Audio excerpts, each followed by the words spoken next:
Olá a todos, bem-vindos a mais um vídeo. Hoje nós iremos ler o capítulo 2 do livro Salmo 91.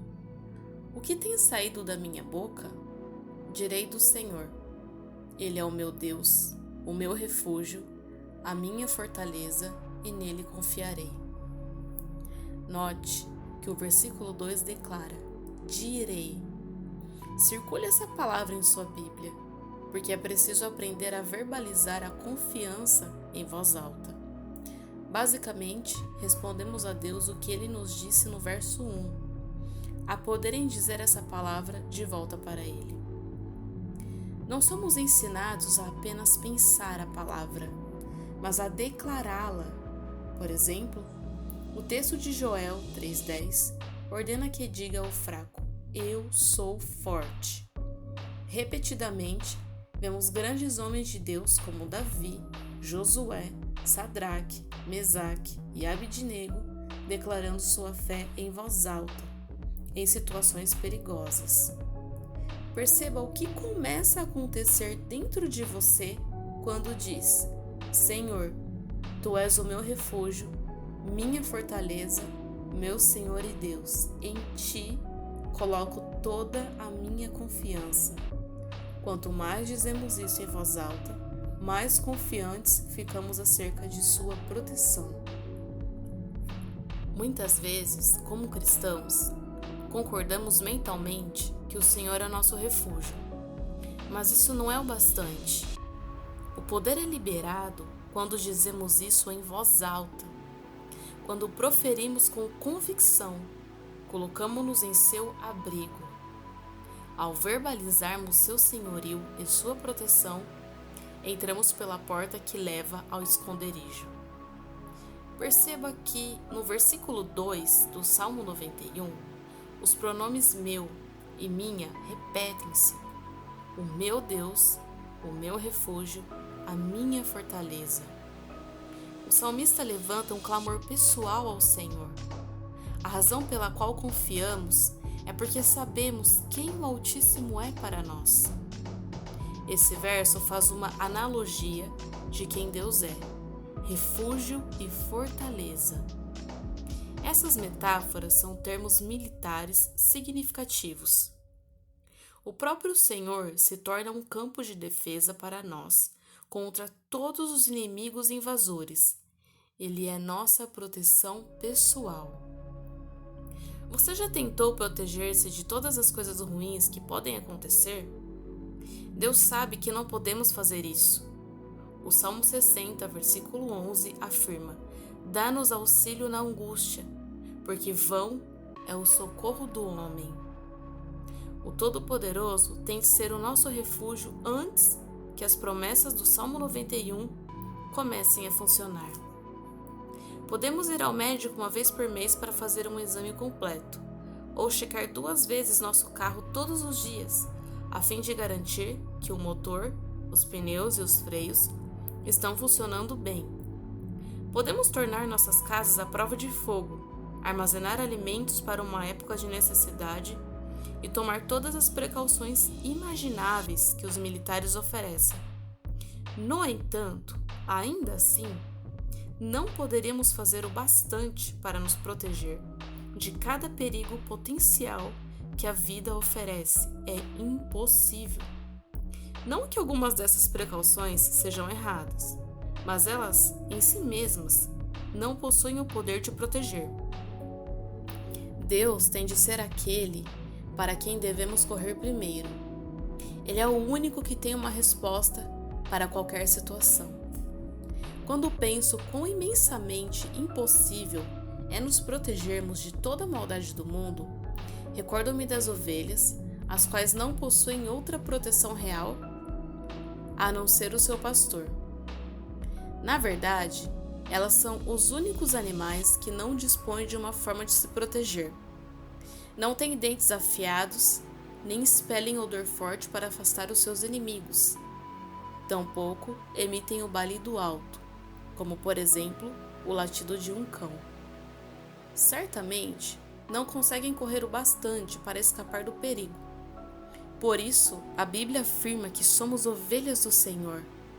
Deus declara: eu quero que me vejam como sua fonte de proteção. Eu sou seu pastor.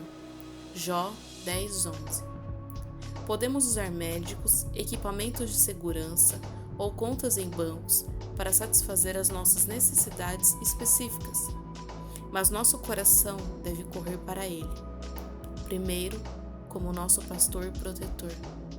Então Ele escolherá o método que deseja para nos proteger. Alguns citam o Salmo 91 como se fosse uma varinha de condão, mas não há algo mágico nele.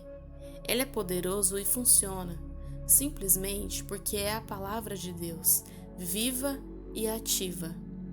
Nós a confessamos em voz alta, pois é o que a Bíblia ordena. No entanto, no momento em que estou enfrentando um desafio, aprendi a dizer em voz alta: nessa situação específica, descrevo a circunstância, escolho confiar em Ti, Senhor. Ao proclamar isso, a diferença é incrível. Perceba o que sai da sua boca em tempos de tribulação. A pior coisa que pode ocorrer é falar alguma coisa que traga morte.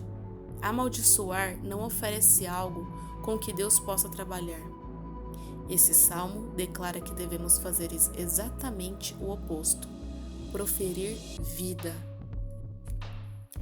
Na próxima história que relatarei, observe o princípio contido naquilo que os homens fizeram em tempos de aflições, durante uma das mais famosas batalhas da história moderna.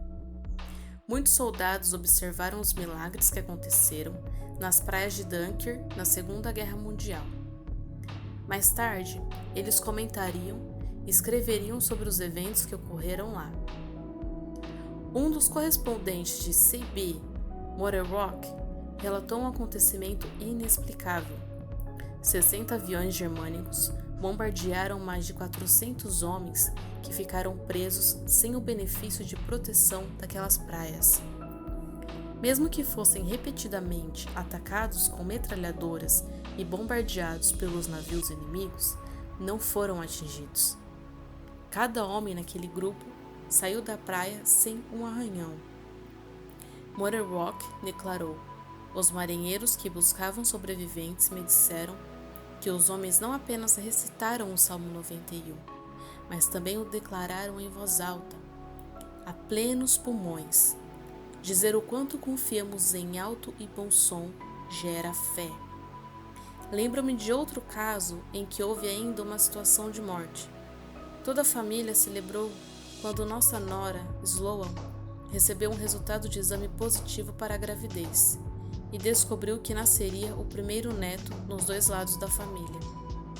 Como ela já tinha tido uma gestação nas trompas, a qual terminou em aborto, tornando-a suscetível a outra gravidez complicada, o médico pediu um ultrassom imediatamente, como medida de precaução.